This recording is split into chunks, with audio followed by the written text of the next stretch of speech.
welcome to a special edition of JDub's Unfiltered, where we will be speaking with somebody that's doing something great, standing up for the craft brewing industry.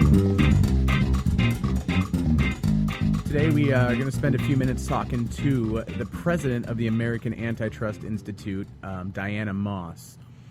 She joined Jeremy and myself, BK here on JDub's Unfiltered for a little special interview to discuss some things that we've been kind of talking about back and forth in beer news. Basically it's called the Mega Brew, which is the $106 billion acquisition. Yeah, that's it. Just a little tiny number. I thought it was 110. Yeah, but no, we normally so far what we've done with JDub's Unfiltered, we're still pretty young, right? This is our 8th episode, but what we've been doing is we do our intro, we talk about sort of industry news, a little bit of what's happening here at JDub's, have some fun, and we interview somebody. But with the significance of what this purchase, AB-Inbev's proposed purchase of SABMiller cores or the Miller aspect, however you want to call it, but this merger, given the significance of this mega brew, as they're calling it, merger, what it could mean to us, and to have someone like Diana, who's the president of the American Antitrust Institute, we really wanted to dive into this issue. We wanted to learn about this issue. We wanted to learn about this acquisition and find out how can it affect us craft brewers. And that's why we decided to devote this show to nothing but Diana and the American Antitrust Institute and Mega Brew and how it affects us. So no Taylor Pogue and his glorious beard on Facebook Live tonight. None of that stuff. We're just talking to Diana. So BK, let's just get into this interview. Absolutely. So joining us today is Diana Moss, the president of American Antitrust Institute. Diana, how are you? I'm good. Good morning. How are you? Good. Awake finally. So starting the day off pretty well. Yeah, we don't have DC hours in the brewing industry. We're more we start a little bit later and stay a little bit later. So, but thank you so much. This is Jeremy or JDub, and thank you so much for agreeing to come on. This is a great thing for us, no doubt, and it. It's just we're really glad to have you on. We appreciate you taking the time. We know we can just guess how busy you are, so thank you. Well, thank you. I appreciate the opportunity. So, Diana, you are part of you're president of the American Antitrust Institute. Could you give us a little insight on what the American Antitrust Institute is? Sure, absolutely. We're a nonprofit. We're based in Washington, D.C., and we've been around for about 18 years now, and we are probably the leading group that's dedicated our mission to promoting fair competition in the economy in the U.S. and also internationally. We believe very strongly in enforcement of our antitrust laws to promote competition, to promote innovation and entrepreneurship, and to protect consumers. And we have great faith in our market system, and we think it's important to protect that so that we can continue to bring new products to consumers and to encourage innovation. Fantastic. That's wonderful. Do you guys have any more goals with your institute here? We do a lot of stuff. We have a research program. We educate on a lot of fronts, consumers and business people and enforcers about the importance of fair competition. We also do a lot of advocacy.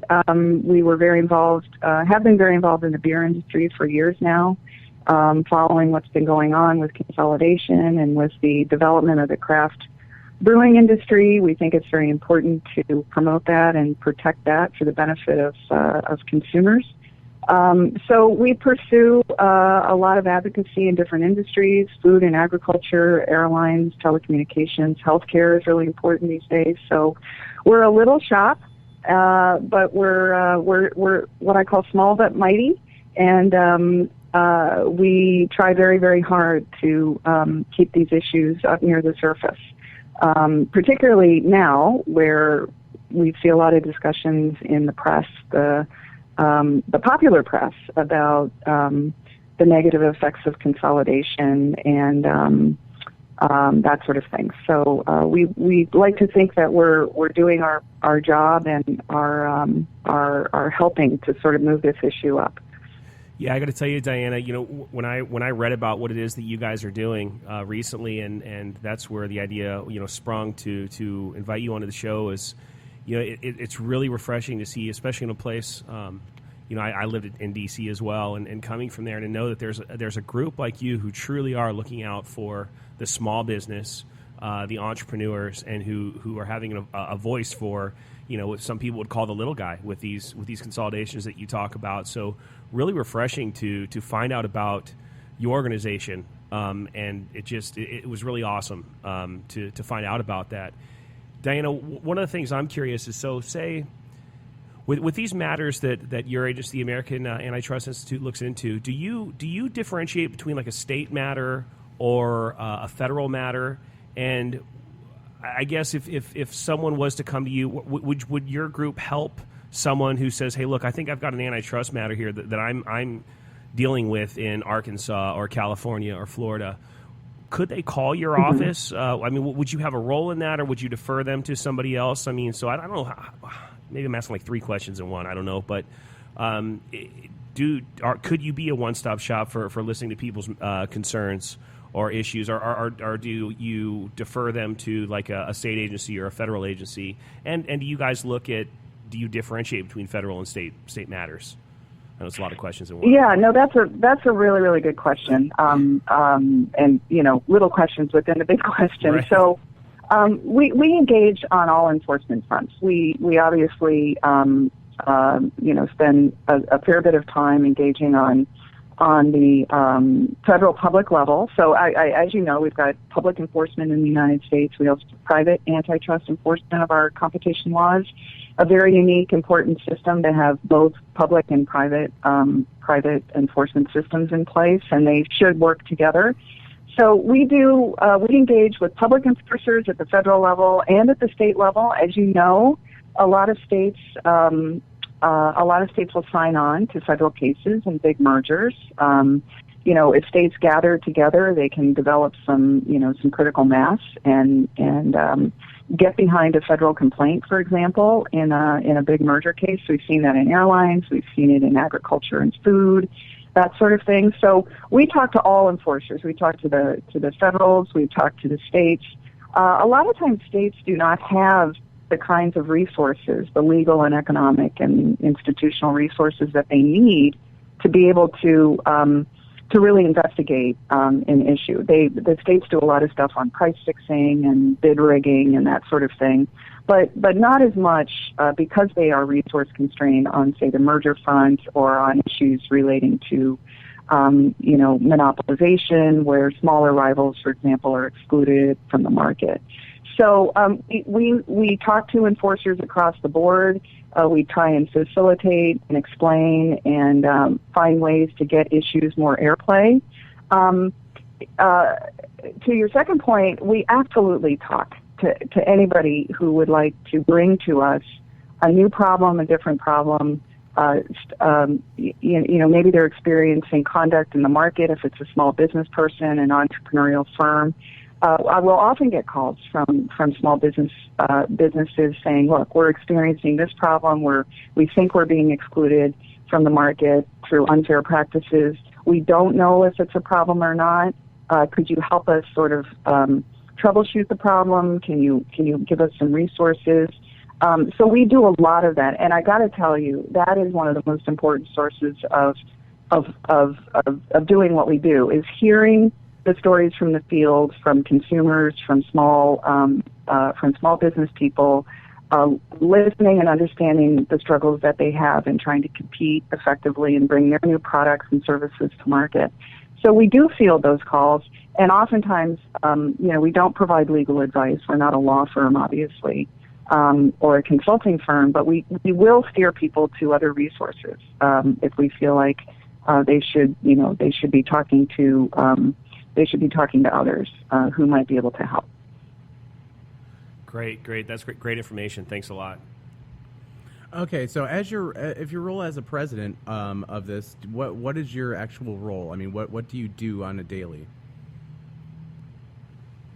Well, we do a lot. Like I said, we're a small shop. We have about 5 people on our staff, lawyers and economists. We have a communications person. We also have a very, big group of advisors, experts, and supporters that help us, do what we do, which is research, education, and advocacy. I myself do a bunch of different things. I obviously, as a nonprofit, fundraising is key. So, put the word out for anybody who wants to support the American Antitrust Institute through contributions. It's a key source for how we continue to do our good work.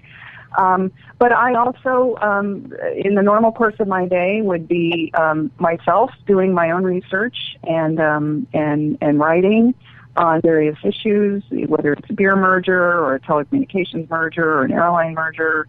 I talk a lot to the media and explain, what can be sort of complicated issues about competition and enforcement of the competition laws in this country. I speak to the media. I talk to all sorts of market participants, enforcers. So we do a lot of pulsing of different segments and stakeholders in our markets and our enforcement infrastructure to understand the issues, to keep current on them, and to figure out, as in my role as president, how we can steer the organization towards the issues that are really the most important.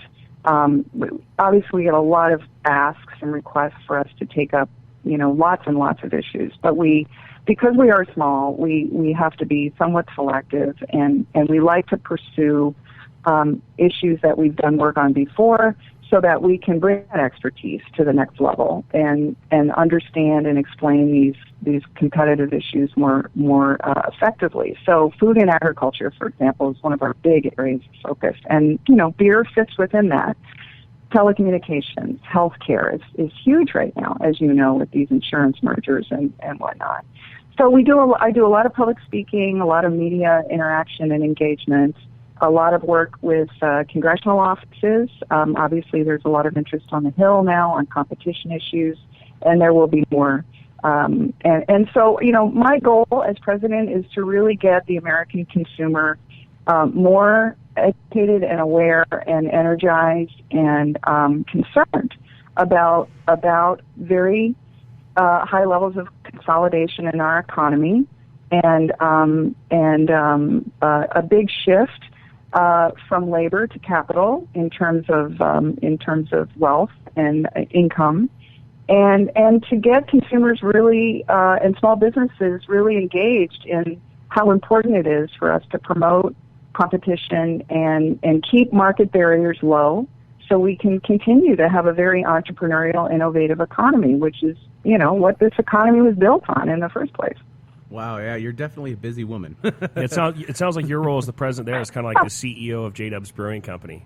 I just graduated from sweeping floors here a few months back, so yeah, a little bit of everything wherever you're needed. So I could definitely relate to that. So you might have a role in craft beers at some point if you ever want to get out of what you're doing now. So, sounds like you definitely got the pedigree. Absolutely, count me in. We do a little bit of a ton of things, but So and Diana, can I call you Diana? Should we be calling you like Madam President or something? No. Diana is absolutely preferred. No, it's 15 minutes after the conversation asked, but why not?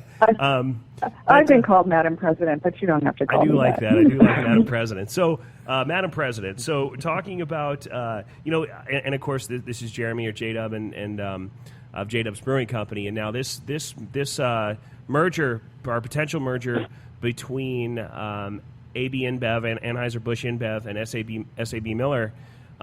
Certainly, it sounds like could affect the craft brewer, and I have to admit, being just going into year 3 as a business, I've kind of kept myself in the dark, hoping that no matter the best will happen, and that I'm calling myself out here, and that however it does happen, I'm just going to roll with the punches, and that's the way things are going to go. So, and then knowing that we were going to have this interview, my hope is that you can really inform me and anyone who's listening. SABMiller Coors as it stands, AB-Inbev as they stand. Obviously there's a couple. SABMiller Coors is Miller and Coors joined up, and AB, out of Brazil and Belgium teamed up with Budweiser. But what is happening here? What is going on between SABMiller Coors and I think, as far as I understand, if you could shed some light on the next, I don't know if Coors is part of